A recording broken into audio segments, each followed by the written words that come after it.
For me, this is the most crucial subject on earth today. The biggest problem that we have, I believe, and the biggest thing that we need to all do is find a way for different religions and different spiritual organizations to respect each other.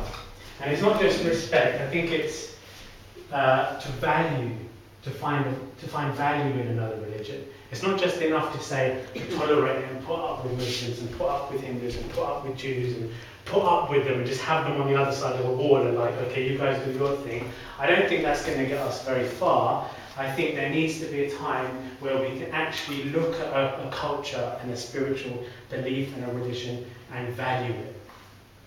To say, you know what, there is something in what they're doing. Okay? 75% of the world's wars are religious based. Okay? 75% of them have a religious origin to them.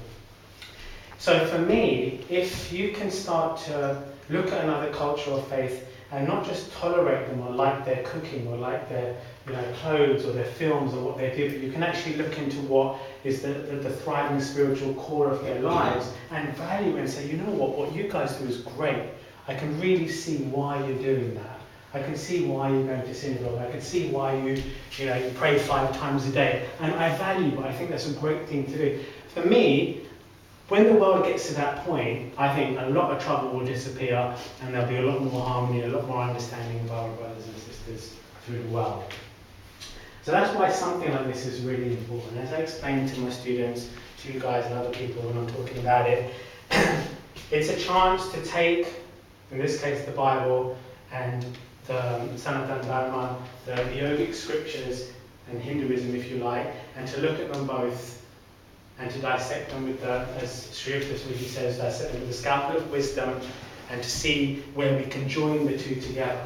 We need to do that with Islam and Hinduism, we should do it with Judaism and that with Christianity, although they're quite related in many respects. We need to do it with all the religions and cultures of the world and see where they are common.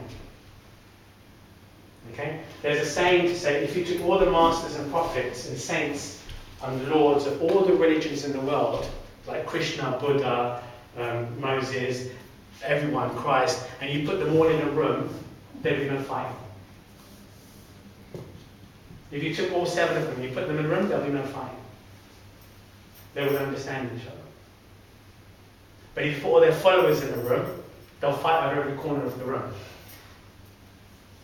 Who comes in first? Who leaves out? Who puts their shoes on? Who takes them off? There'll be war all over the place. It's not the religions and what actually they stand for that's the problem. It's us lot. It's the nutters who go around following them. I don't mean that before this way. My language sometimes can be a bit flowery, yeah? But it's the ones who follow it to the exclusion of others, who don't value another religion that ends up causing the problems. So the job is, and the job of the future is going to be to find a way to find a common ground.